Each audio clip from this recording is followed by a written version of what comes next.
Folks, how we doing? This hearing of the Minnesota Senate Subcommittee on Veterans for Wednesday, March 4th, 2026 is now in session. How we doing? We got lots of stuff to talk about today. We have 4 bills, all of which have originated with the Department of Veterans Affairs.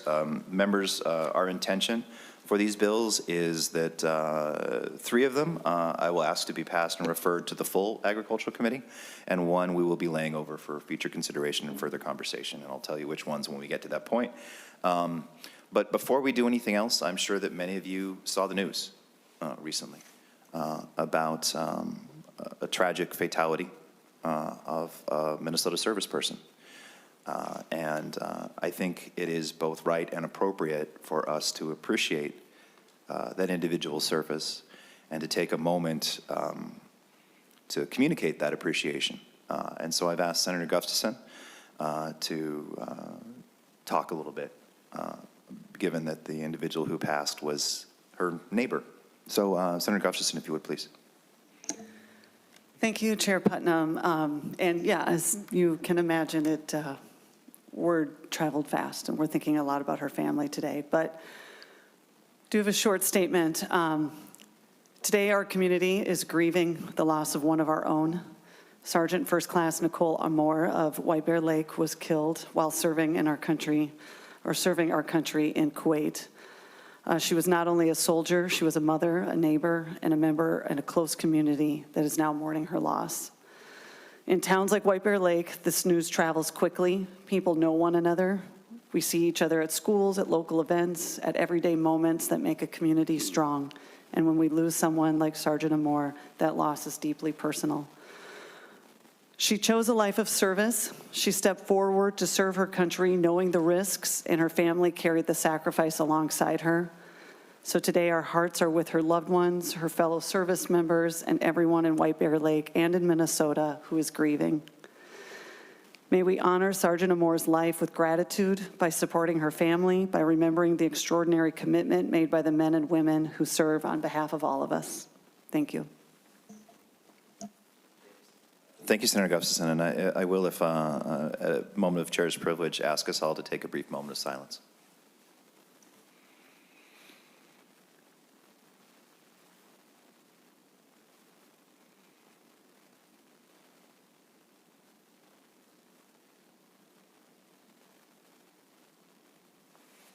Thank you.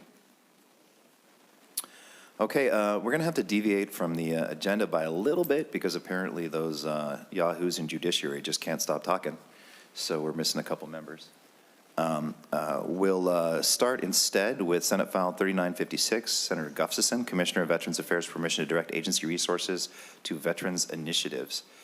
And Mr. Kelly will be testifying as well, so if you would please step up to the table, we'd appreciate it. Senator Gustafson, when you're ready, please commence your testimony and present your bill. And we have a quorum.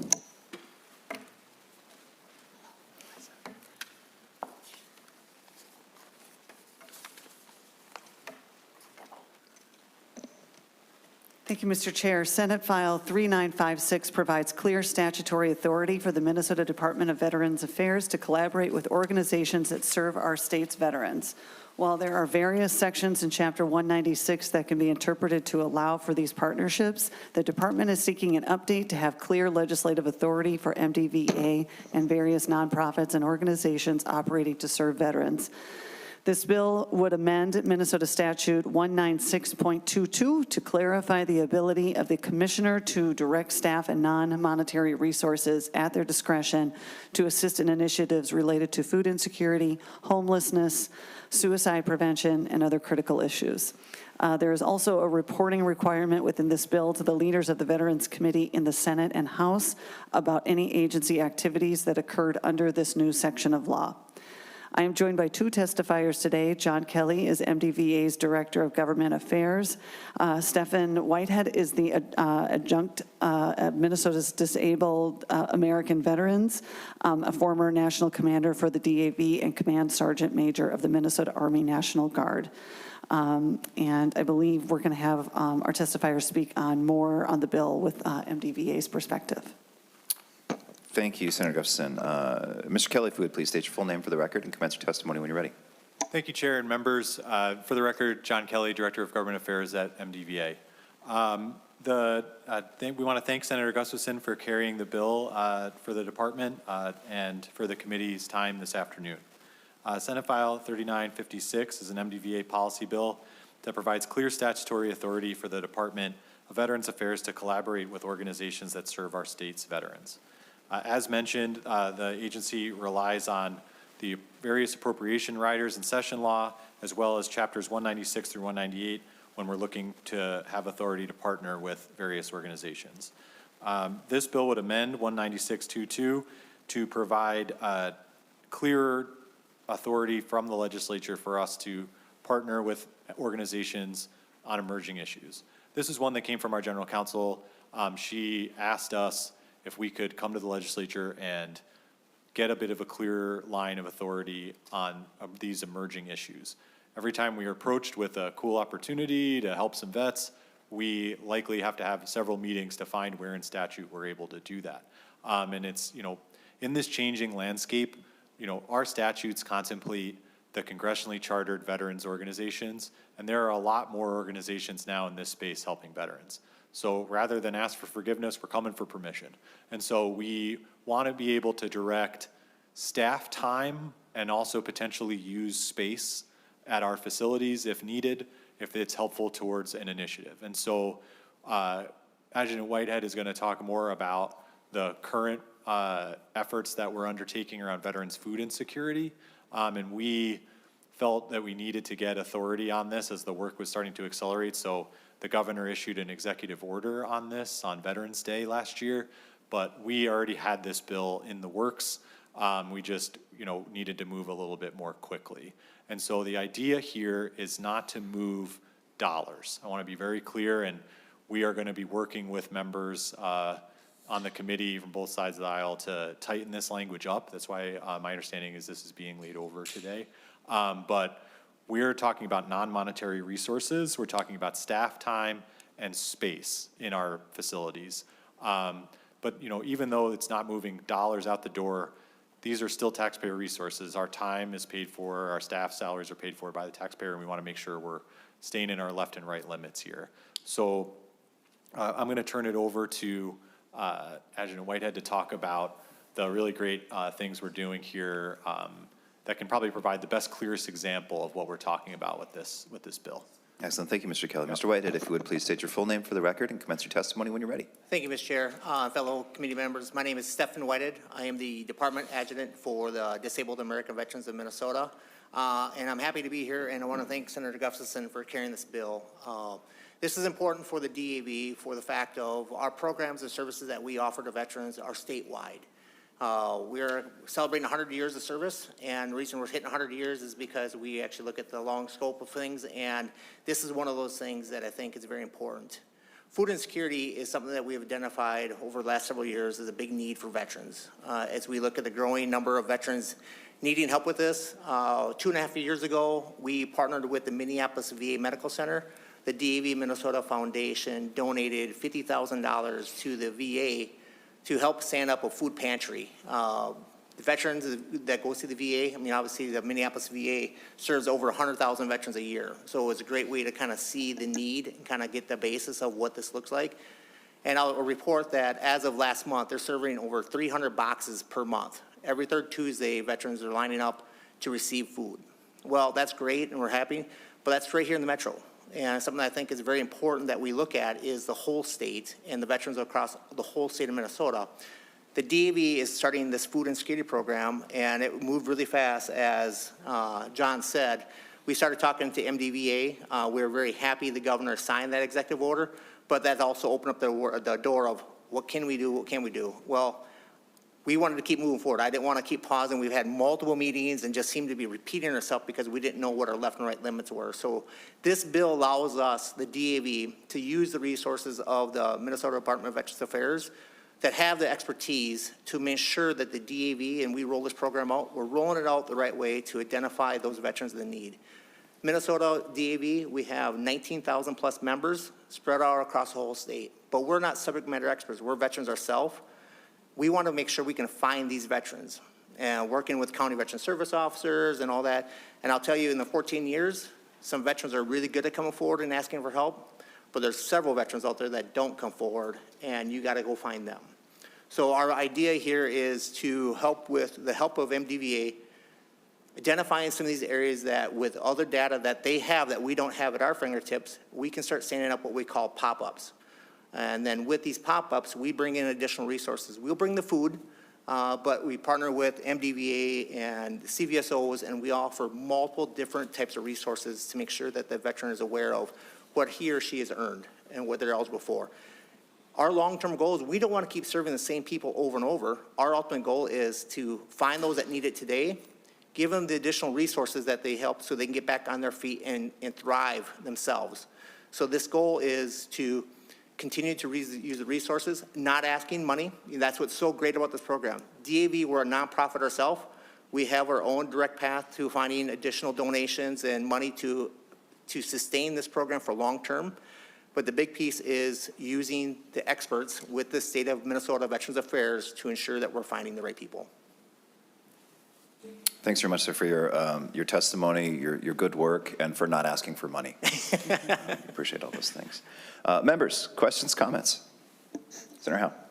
Thank you, Mr. Chair, and thank you for what you do. I mean, both MDVA and DAV and Senator Gustafson, this is an important bill. I'm going to, the thing is when I first read this bill, I liked it for the simple fact it went after those three top priorities, the food insecurity, the homelessness, and the suicide prevention. Where my concern was is when they open it up to other critical issues, and that all now is who guesses what that is? Who defines that? So my concern is we're opening this up a little bit wide, and it didn't say it was, just said resources, didn't say non-monetary. And personally, I wouldn't care if it was monetary because at least I knew where it was going, right? Those three spots, if we take out that critical issues. So with that, my idea is actually to focus these resources on those three items and take out that critical issue is who knows who's going to define those. So I'll offer the A1 amendment. And as you're going to hand those out, I will describe the amendment if it's okay with you, Mr. Chair. Please do, Senator Howe. So what it does is on page 1, line 10, before suicide, insert and delete and other critical issues. So basically what this does is just focus it on those three critical issues. And I think if we solve those three, it'll be a huge win. So that's what the amendment does, and hopefully they'll accept this as a friendly amendment. Senator Howe has offered the A1 amendment.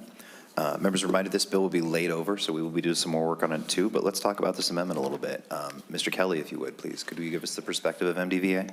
Thank you, Chair, and thank you to Senator Howe for bringing forward this amendment for the conversations leading up to this hearing. So first and foremost, we're fine with this amendment. We focused on those three main, focus areas, and we left ourselves a little wiggle room in case something popped up. We'd have to come back and keep adding to the list. But we also understand the concerns of Senator Howe, and if there's a new emerging issue that's really popped up and really something that a lot of folks are focusing on in the field, we'll come back to the legislature and we'll get it added. But we're good with this. I will note, this bill was heard in the other body this morning. They had some suggestions that we received too late to work collaboratively on a joint amendment on this bill, and so that we will be bringing that to the members for consideration and to Senator Gustafson for consideration. But it really, the other body is looking at just putting some more specificity on the reporting requirements, and then they wanted to make explicit that this is non-monetary resources, which we are fine with. We've never intended this to be monetary resources, so if it's just making it clear for everybody and everybody's on the same page, that's the goal of this bill. This bill is to have clear direction from the legislature that we can do this and move quickly and form these great private, government, private entity partnerships, serve vets. And I will also note, in addition to our staff time, we have at the Hastings and Minneapolis domiciliary facility something called work therapy.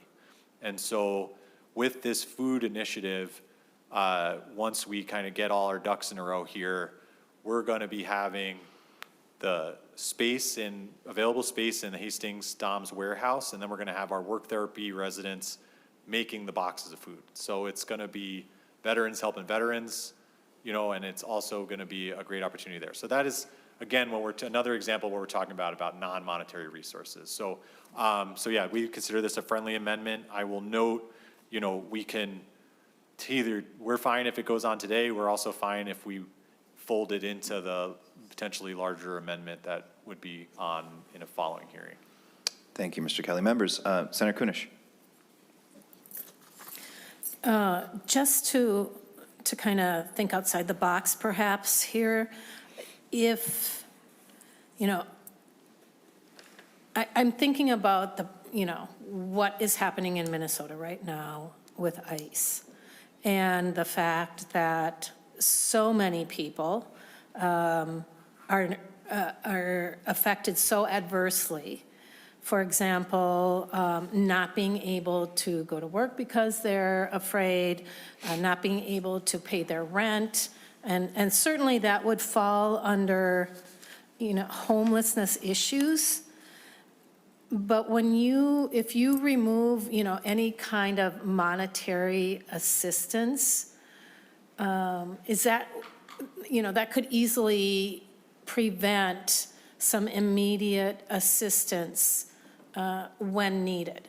And I'm just thinking of what's happening right now with ICE, and we know there are, thousands of people that are not able to make their rent. And so there's hundreds of good people coming forward, mutual aid groups that are collecting immediate dollars to stave off paying this month's rent or next month's rent. And we know that veterans oftentimes are living on the edge financially, for whatever reason that might be. Now, if you're not able to accept monetary donations to prevent some of those things, are you does this amendment, and maybe this is a question for the author, does this amendment prevent something like that from helping, some of our most vulnerable community members? Senator Howe. Thank you, Mr. Chair, and Senator Kunish, thanks for the question, but this amendment has no restrictions on financial resources at all. This just streamlines that. It basically makes it for those three events. This has nothing to do, that's the other body that had that other amendment, which restrained it to non-monetary. This amendment just restricts it to those three efforts and initiatives, and that's all the amendment does. Mr. Kelly, do you have an opinion as well? Yes, Chair, and Senator Kunish. So this non-monetary resources paragraph does not prevent us from doing what we're already doing in supporting veterans through the various appropriations that we have from the legislature. This is providing a left and right limit for what types of initiatives we can partner with outside organizations on. Nothing in this bill would preclude DAV from accepting donations. Okay. This is about the department's ability, the commissioner's ability on a permissive basis to direct staff resources towards these three issues. Okay, If that makes sense. great. Senator Thank you. Kunish? Yep. Members, other questions, comments? Senator Duckworth. Thanks, Mr. Chair. I'll be brief. Just quickly, I had a conversation with Mr. Kelly about this bill, in particular from their perspective, and he provided some helpful insight that sometimes it has to do with just letting a place store some stuff in a facility or staff helping out with something in particular. So really it's oftentimes stuff that maybe is already taking place, but from a legal or liability standpoint, they said we should probably get it put into law as well. And so I wanted to thank him for that information, thank the author, thank Senator Howe and others for a collaborative approach to this. Maybe there's some improvements we can make along the way, make it a better bill, incorporate some feedback that makes it even easier to pass and make law. So I appreciate that approach, and hopefully it's one we can continue to use moving forward. So thank you. Thank you, Senator Duckworth. Members, any other questions, comments? Seeing none, Senator Gustafson, do you have a closing statement? Sorry, Chair, do we need to accept the amendment or? Oh, good grief. And then also, Probably should. I have a question about the amendment, if that's okay. So it's only a two-sentence bill, and so I'm wondering if the second sentence is changed by so, we're on line 110, by October 15th of each year, the commissioner must submit a report to the governor and the chair's ranking members. Jurisdiction over Veterans Affairs provides information, resources expended, and the critical issues that were supported during the previous year. If we accept this amendment, do we also need to change line 113? And the answer might be no. I just thought I would ask with our counsel. Mr. Hunter? Thank you, Mr. Chair. Louis Hunter, counsel for this committee, or subcommittee rather. Immediately, I do not believe that we need to. It may be more of just a flow of, I think we, homelessness, suicide prevention, and food insecurity could be viewed in that language as the critical issues. But perhaps when the bill is brought up again, which I understand it's going to be rescheduled, we could draft a technical amendment that would fix the flow of that language there on line 1.13. If the senator would like, and I could prepare that in the interim. Thank you, Mr. Hunter. Senator Gustafson? Thank you, Mr. Chair. That would be great. Thank you. Yeah. Senator Howe? Yes, I do believe that I think the staff is correct. I think that it just would require them to tell us which initiative, and if we change critical issues to initiatives, but I think that's the important piece, is they're going to tell us not only what they expended and what they did, but in what category they expended that in. So which of the, if you want to call it a initiative, or if you call it a critical issue, but I guess if for clarity, if you wanted to change that to initiative, I think that would be a way to do it. But I agree, we can work on that later. Members, any other comments or questions about the A1 amendment? I will just note that the amendment from the other body that we are okay with changes the reporting language anyway, so we can likely address this flow issue with all the other issues. Thank you, Mr. Kelly. So members, Senator Howe moves the A1 amendment. Seeing no further discussion, all in favor, say aye. Aye. Opposed? The amendment is adopted. Now, any further discussion on Senate File 3956 as amended?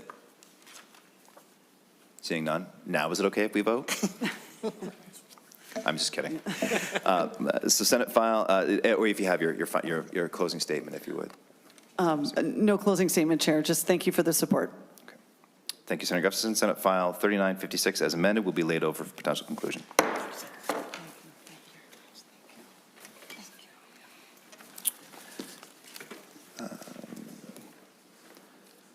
Senator Kupec, if you would, please. Let's hear from you about some stuff. We'll start with Senate File 3955, Commissioner of Veterans Affairs permission to close veterans' homes under certain circumstances. And members, for your awareness, our intention is to pass this bill under the full Agricultural Committee.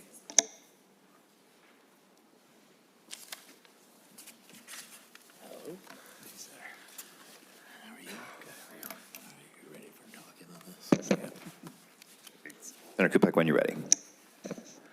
Sure. Thank you, Mr. Chair, members of the committee.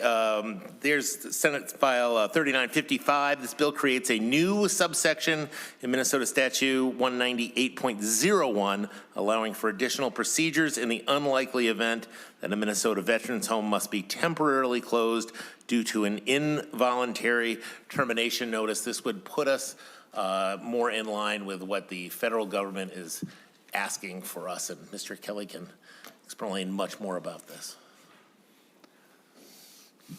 Mr. Kelly, if you would, please. Thank you again. For the record, John Kelly, Director of Government Affairs for the Minnesota Department of Veterans Affairs. Thank you, Senator Kupec, for agreeing to carry this bill for the department and for the committee for taking the time to hear it this afternoon. As mentioned by the author, Senate File 3955 creates a new subsection in Minnesota Statutes 198.01, allowing for additional procedures in the unlikely event that a Minnesota veteran's home must be temporarily closed due to an involuntary termination notice. I want to be crystal clear that the Minnesota Department of Veterans Affairs has no intention of closing any facilities across the state. The need for this statutory update came through the course of our regular cadence of Centers for Medicare and Medicaid services and Minnesota Department of Health surveys. This past August, we were informed that we must have a closure plan. We told our surveyor, we never close, they won't let us, we're closed. So, and we were told that's not good enough. So what we're doing here is we now have a closure plan. It says that we have to go to the legislature if they're in session and get a law passed or ask the governor to call a special session. And while they took that, they said that we really need to get this law updated. And so we worked with the Minnesota Department of Health to update that language and bring this bill forward. This is about temporary closure, not a permanent closure. We are not, and we were not trying to change the existing 198.01. We are simply trying to get into federal conformity. We will get an administrative tag every time they come through and survey if they don't feel like we're in compliance with federal law, and we like being in compliance with federal law and providing the best possible service to our residents. So that's the bill before you today. And again, I just want to reiterate, I feel like I've said this a lot, but this is a temporary closure bill. This is not a permanent closure bill. We are not seeking to give the commissioner authority to permanently close any state veterans home. Thank you, Mr. Kelly. Senator Howe. Thank you, Mr. Chair. And although I know that's what the intention is to not permanently close it and to make sure it's temporary. So, and I know all too well about trying to deal with federal inspections and trying to comply. So I understand your suffrage there when they come in your door. So, but I do have the A1 amendment and what and I'd like to offer the A1 amendment. And what the A1 amendment does is just make sure that this is a temporary closure unless they come to the legislature and get approval to permanently close. And so this just clarifies that piece and puts that temporary language in the bill. So. Senator Howe moves the A1 amendment. Senator Kupec or Mr. Kelly, do you have an opinion? We have been, thank you, Mr. Chair. Thank you, Senator Howe. And Senator Howe and Senator Dornick and I have been in discussion of this along with the department, and we see this as a friendly amendment. Thank you, Senator Kupec. Mr. Kelly? Thank you, Chair, and thank you, Senator Kupec.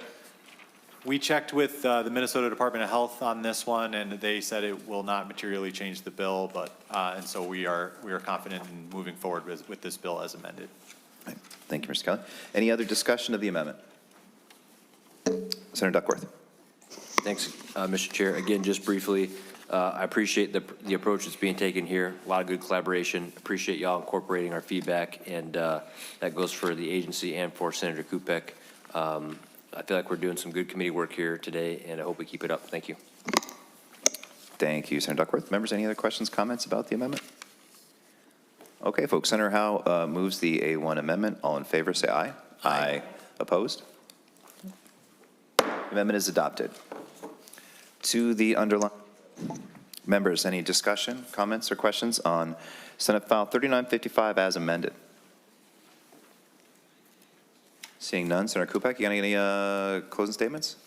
No, just to thank the other members of the committee for their input on this bill and their attention to detail. It's greatly appreciated. Thank you, Senator Kupec. Now, we do have to vote to move this on to the entire Ag Committee. Senate File 3955 as amended. All in favor of, well, actually, make a moment more movement. Senator Kupec moves that Senate File 3955 as amended be recommended to pass and be referred to the full committee. All in favor, say aye. Aye. Opposed? Senate File 3955 as amended is passed and referred to the full committee. Up next, Senator Kupec, Senate File 4072.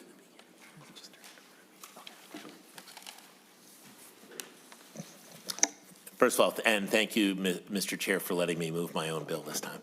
Greatly appreciate it. Senator Kupec, I'm still uncomfortable with the rage that you demonstrated last time. So this is.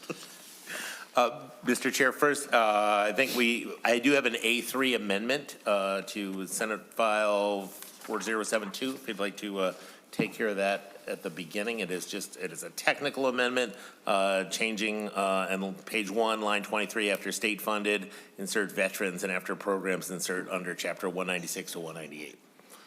Senator Kupec moves the A3 amendment. Members, any questions or comments or discussion? Seeing none, to the A3 amendment, all in favor say aye. Aye. Opposed? The A3 amendment is adopted. Senator Kupec, to the underlying bill, Senate File 4072 as amended.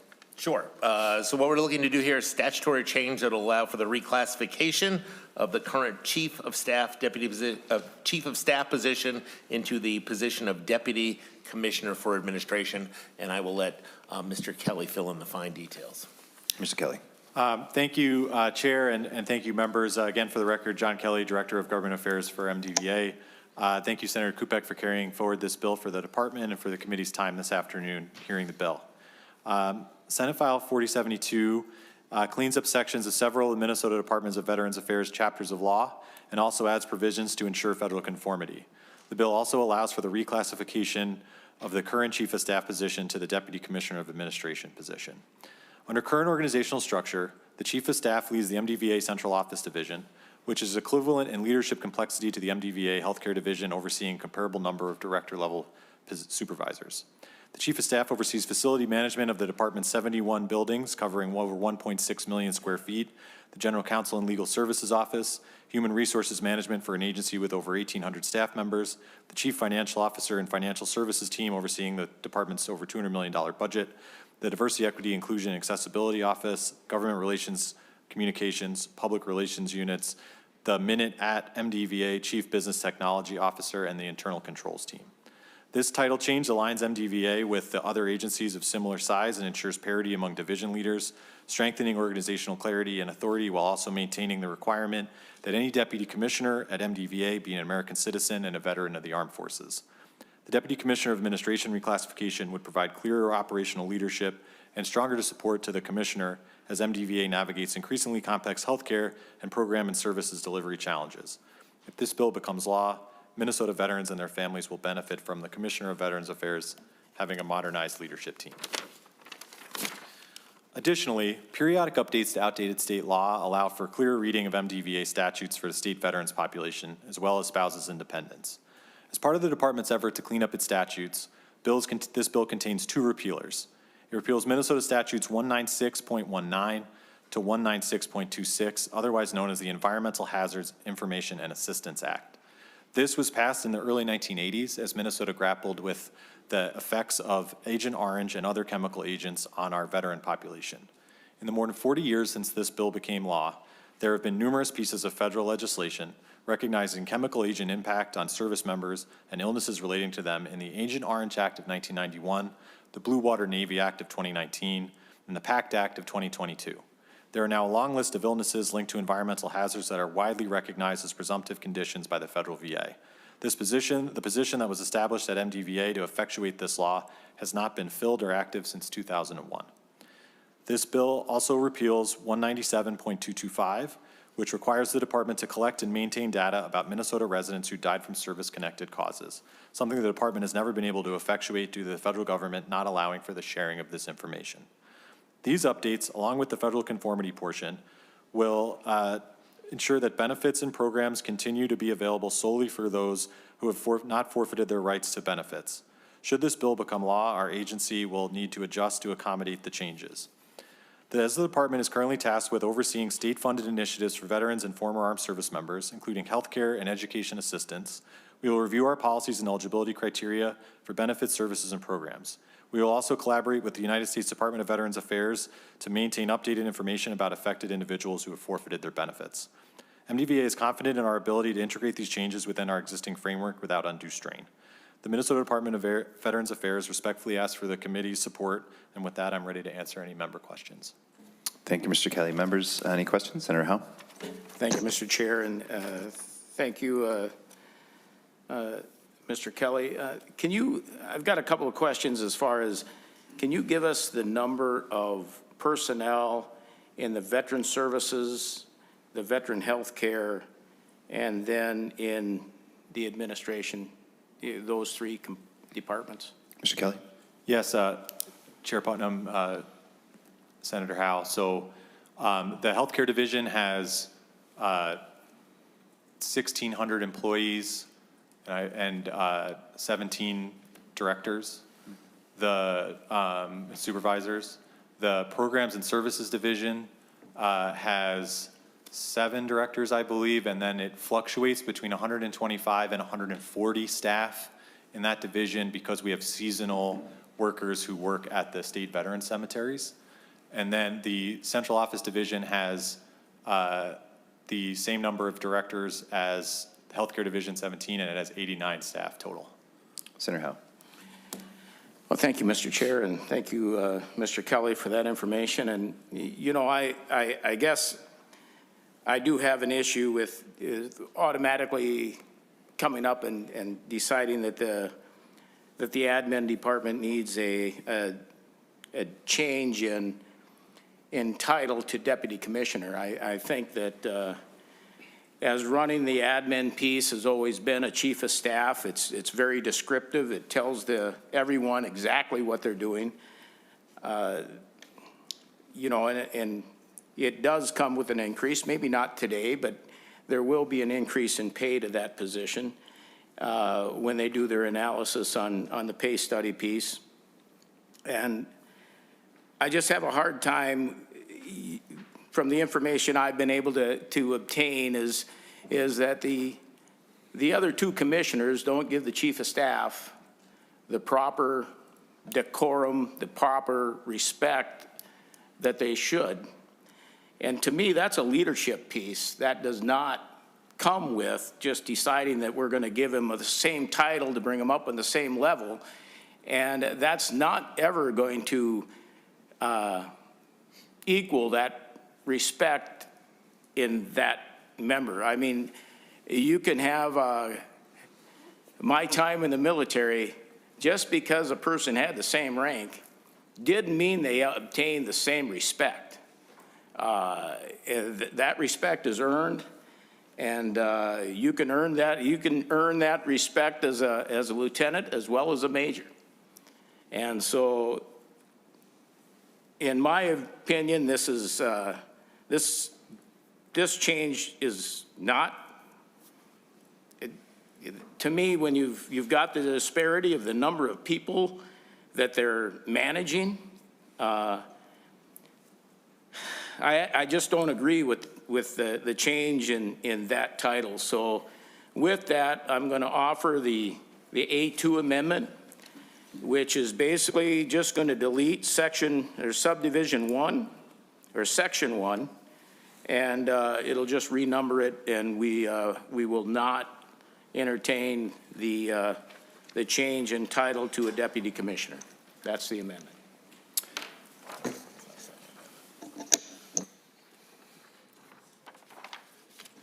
Senator Howe moves the A2 amendment. Members, discussion perhaps would start with the author and Mr. Kelly. Your opinion to the A2 amendment, please. Sure. I'll let Mr. Kelly do the speaking on this, but I think we're not going to see it as a friendly amendment. Okay. Mr. Kelly. Thank you, Chair and members. So this isn't about the particular individuals in this role now. This is about the growth of the department over time. This position, this team has evolved. The agency has grown. We've added 3 new veterans homes and a cemetery. We are a 24/7 agency. We have almost 2,000 employees, and this is about a clear line of leadership for the department. We believe that having 3 divisions led by 3 deputies and having a deputy for administration under the commissioner provides the leadership team that we think is going to be able to provide the best possible services for our veterans in the state. I understand, we've had, Senator Howe and I have had a number of conversations about this one, and I've worked with Senator Howe since he was in the other body, and I know I'm not going to change his mind. So I feel like what I would say is, you know, I hate to break the good run we were on here on a bipartisan basis, but we respectfully disagree and think that this is the right change for the department. Thank you, Mr. Kelly. Members, any other comments or questions?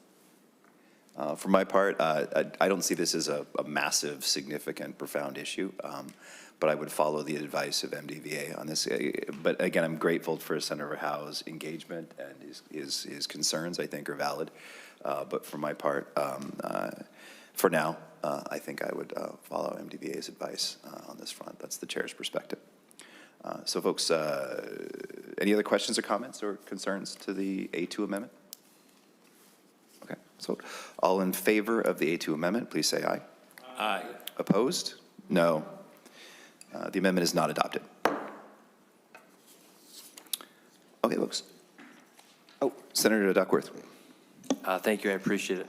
First of all, I thought Senator Howe was talking about me when he was mentioning rank not equaling respect, but that applies to the title of senator too. I think we all. I think I just heard him call you rank. Yeah, Leave it at that. Mr. Kelly, I just want to ask a couple of quick questions, if that's all right. The first one has to do with somebody essentially being determined to not be eligible for veterans benefits. Could you share with us some examples of what that might be, just for our awareness, please? Mr. Kelly. Thank you, Chair, and thank you, Senator Duckworth, for the opportunity to clarify what is the type of offenses in Chapter 61. So we're talking about mutiny or sedition, public records offenses, sabotage, espionage and censorship, genocide, terrorism, treason, the violations of the Atomic Energy Act of 1954, and other pretty serious crimes here. And it's the position of the department that if a veteran has committed these acts and forfeited their federal benefits, that we shouldn't put state taxpayer-funded veterans benefits up for grabs as well. Thank you, Mr. Kelly. Senator Duckworth. Thank you, Mr. Chair. I appreciate that. Sometimes at first glance, when you read a bill and you think, wait a minute, what are we taking away benefits from somebody for?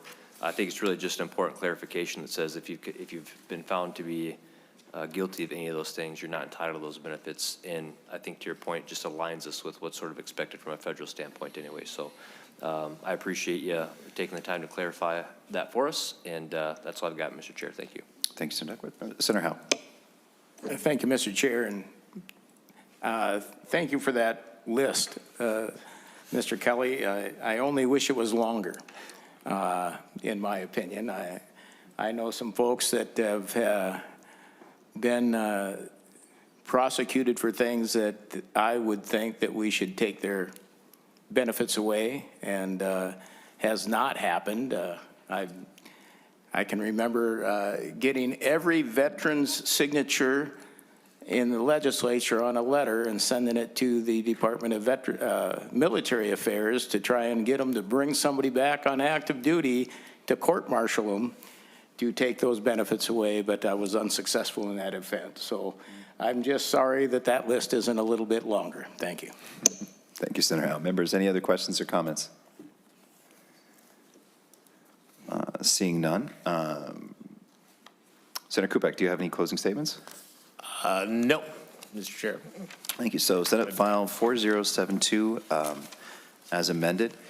Senator Kupec moves that Senate File 4072 as amended be passed and sent to the full committee. All those in favor say aye. Aye. Opposed? Senate File 4072 as amended has been passed and sent to the full committee. Senator Seeberger, you're up. I'm lost track.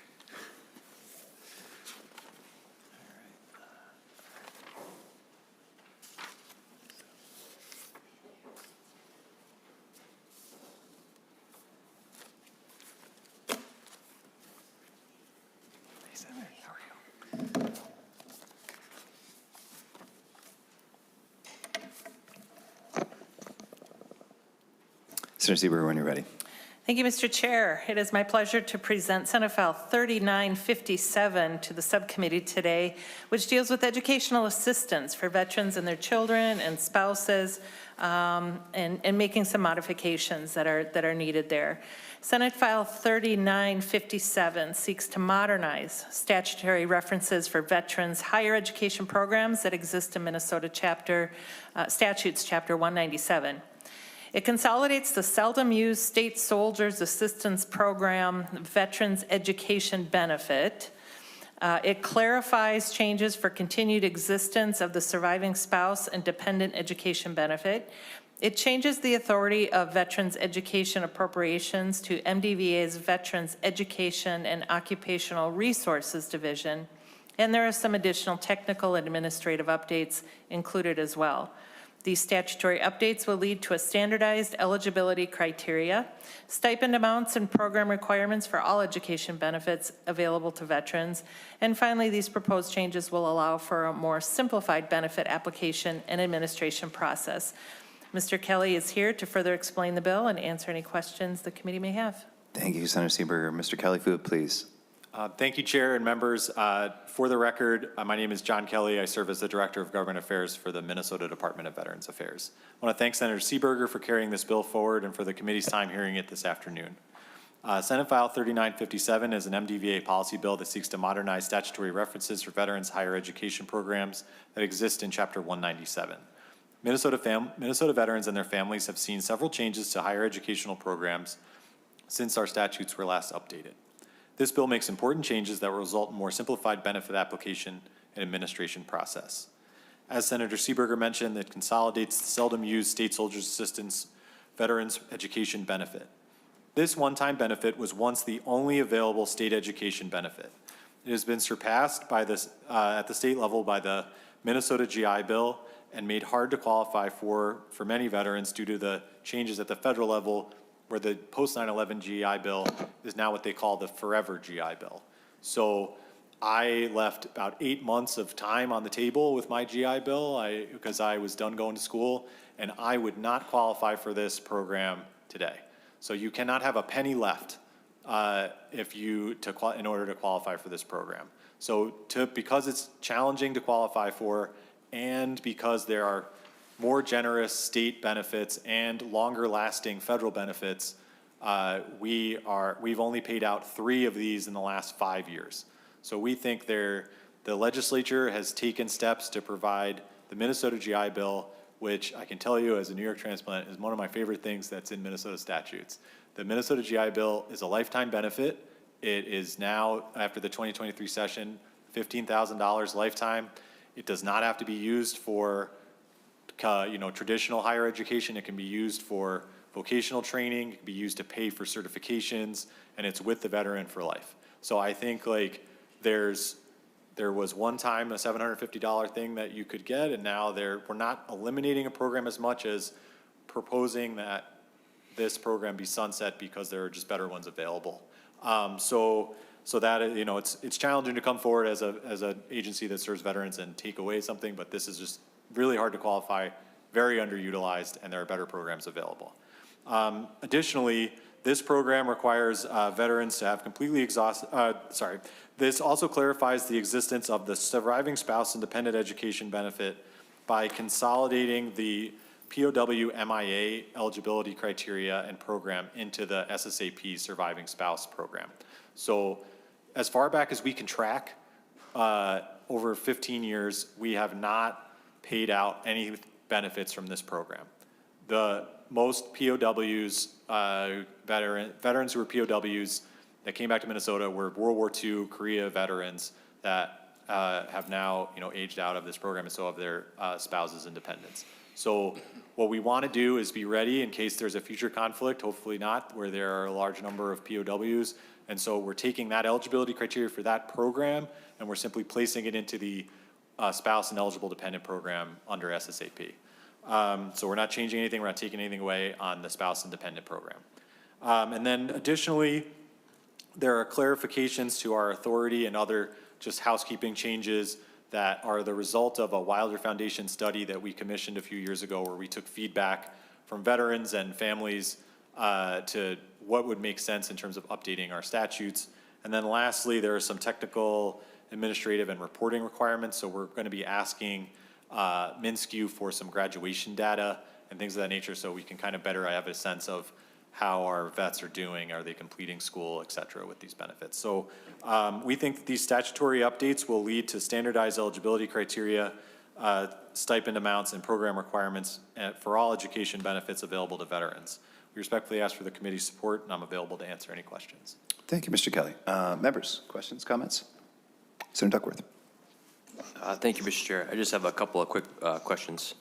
Mr. Kelly, there's some language that is stricken on lines 1.13 to 1.14, excuse me, 1.15. Some of it have to do with the veteran being a resident of the state within a certain time period, either before or after joining the armed services. And I seem to recall us having similar language like that as it relates to other benefits, just to make sure that, you know, they're Minnesota residents who are benefiting from Minnesota state programs. Could you just explain to us why you're updating or striking some of that language there, please? Mr. Kelly. Thank you, Chair and Senator. So we're striking that because it is found elsewhere as a requirement in our education statutes and it's duplicative. Mr. Chair. Senator Duckworth. Thank you, I appreciate that. And then regarding the $750 benefit that you say is underutilized and kind of being streamlined, I remember you and I having a conversation, and I can't remember the number, but you quoted like X amount of people over the years had used it, and it was pretty low. Do you recall what that number is off the top of your head? Mr. Kelly.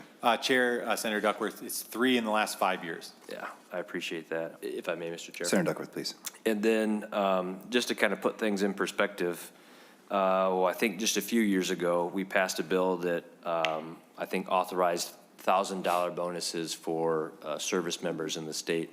Do you recall how many people, how many service members of the state of Minnesota took up the state's offer of that benefit? Mr. Kelly. Thank you, Chair and Senator Duckworth. Are you referring to the post 9/11 bonus program? I don't have that data point in front of me, but I can get that for you. That's okay, Mr. Chair. Senator Duckworth. It was more than like 3 or 4 over 5 years, right? Absolutely, yes. Did those funds get exhausted?